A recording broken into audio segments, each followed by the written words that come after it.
بسم اللہ الرحمن الرحیم۔ الصلاۃ والسلام علیکہ یا رسول اللہ وعلی آلک و صحابک یا حبیب اللہ۔ حضرات محترم، اللہ تبارک و تعالی نے اپنے پیارے محبوب صلی اللہ علیہ وسلم کو ایک سب سے بڑا معجزہ معراج کا عطا کیا، اور یہ دوسرا بڑا معجزہ ہے۔ پہلا بڑا معجزہ قرآن مجید کا ہے۔ قرآن مجید پہلا معجزہ، اور معراج جو ہے میرے آقا صلی اللہ علیہ وسلم کا دوسرا بڑا معجزہ ہے۔ اور معجزہ کہتے کسے ہیں؟ معجزہ کہتے ہیں کہ ایسا کام، ایسا واقعہ جو عقل میں نہ آ سکے، عقل اس کو قبول کرنے کے لیے تیار نہ ہو، اسے معجزہ کہتے ہیں۔ اور وہی کام جس کو عقل تسلیم نہ کرے اور نبی سے وہ کام ہو جائے تو اسے معجزہ۔ مثال کے طور پر میں اگر کہوں کہ درخت چلتا ہے تو کوئی بھی یقین نہیں کرے گا، کیونکہ یہ عقل میں نہیں آ سکتا کہ درخت چلتا ہو۔ لیکن اگر اللہ کا نبی اشارہ کرے اور درخت چلتا ہوا زمین کو چیرتا ہوا نبی کی بارگاہ میں آ جائے تو یہ معجزہ ہے۔ پتھر نہیں بولتے، کبھی کسی نے نہیں دیکھا کہ پتھر بولتا ہے، لیکن اگر نبی اشارہ کرے تو پھر پتھر بولنا شروع کر دے تو اسے ہم معجزہ کہیں گے۔ تو اللہ نے ہر نبی کو معجزات عطا کیے، اور جس نبی کو بھی جو معجزہ عطا کیا ہے وہ اس دور کے تقاضوں کے مطابق رہا ہے۔ مثال کے طور پر کہ حضرت داؤد علیہ السلام کا جب دور آیا تو لوگ لوہے سے جو ہے چیزیں بنایا کرتے تھے، اور لوہے کو پہلے گرم کرتے، پھر لوہے کو جو ہے نرم کرنے کے بعد اس سے چیزیں بنایا کرتے تھے۔ تو حضرت داؤد علیہ السلام کو یہ معجزہ عطا کیا گیا کہ لوہا کو جیسے ہی ہاتھ میں پکڑتے لوہا نرم ہو جاتا تھا۔ لوگ آگ سے نرم کرتے تھے، اور حضرت داؤد علیہ السلام لوہے کو ہاتھ میں پکڑ کر نرم کر کے دکھا دیتے تھے کہ میں اللہ کا نبی ہوں۔ حضرت موسیٰ علیہ السلام کا دور آیا تو جادوگروں کا دور تھا، اور اس وقت جو ہے جادوگری بڑے عروج پر تھی۔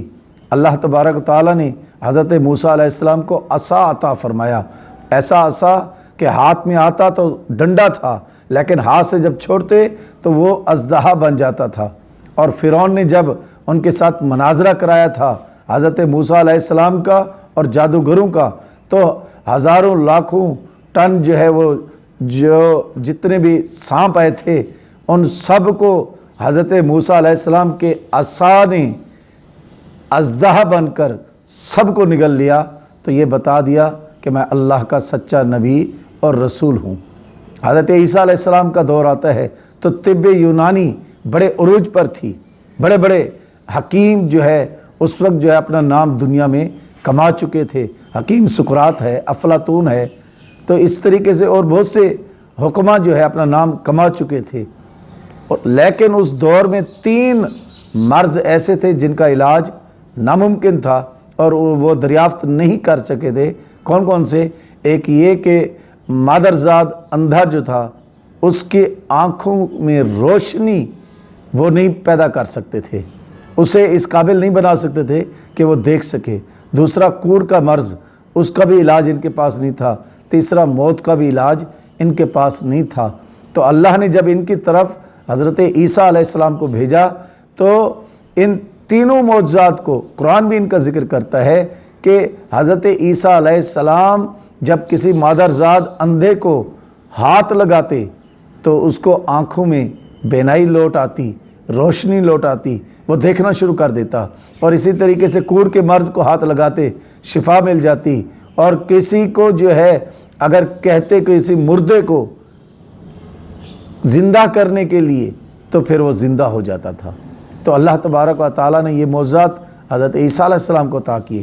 اب آخری نبی اور رسول صلی اللہ علیہ وسلم جب تشریف لے آئے تو وہ دور جو ہے شاعروں کا دور تھا، ادیبوں کا دور تھا۔ تو میرے آقا صلی اللہ علیہ وسلم کو اللہ نے قرآن کا معجزہ عطا کیا، اور قرآن خود کہتا ہے کہ اگر تم اس کو شاعری کہتے ہو تو اس طرح کا کوئی ایک جملہ تو بنا کر دکھاؤ۔ لیکن وہ سب کے سب کیا ہو گئے؟ عاجز ہو گئے، اور امام جلال الدین سیوطی رحمۃ اللہ علیہ کہتے ہیں کہ اگر وہ ایک جملہ یا فکرہ بنا کر لے کر آتے تو بدر و حنین کی لڑائی نہ ہوتی۔ تو یہ چیلنج آج تک برقرار ہے، کسی کی جرت نہیں ہے کہ قرآن کے زیر زبر شاد یا مد میں تبدیلی کر سکے۔ تو قرآن کا چیلنج آج بھی موجود ہے، آج کے اس دور میں بھی کوئی کسی کی جرت نہیں ہے کہ قرآن کی مثل لے کر آ سکے۔ تو یہ سب سے بڑا اللہ تبارک و تعالیٰ نے اپنے محبوب کو معجزہ عطا کیا۔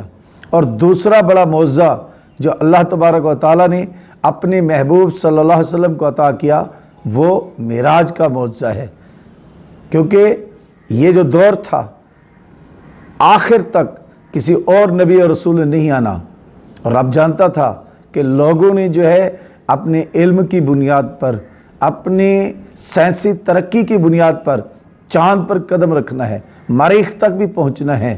تو ایسا معجزہ اللہ نے اپنے محبوب کو عطا کیا، ایسی بلندیوں پر لے گیا کہ کوئی کسی حوالے سے بھی سوچ نہیں سکتا۔ تو معراج جو ہے میرے آقا صلی اللہ علیہ وسلم کا دوسرا بڑا معجزہ ہے۔ تو اس کے بعد جو ہے معراج کی حکمتیں کیا ہیں وہ انشاءاللہ العزیز اگلی جو ہے ویڈیو میں آپ اس کے بارے میں سنیں گے کہ معراج کی حکمتیں کیا تھیں۔ لا الہ الا اللہ محمد رسول اللہ۔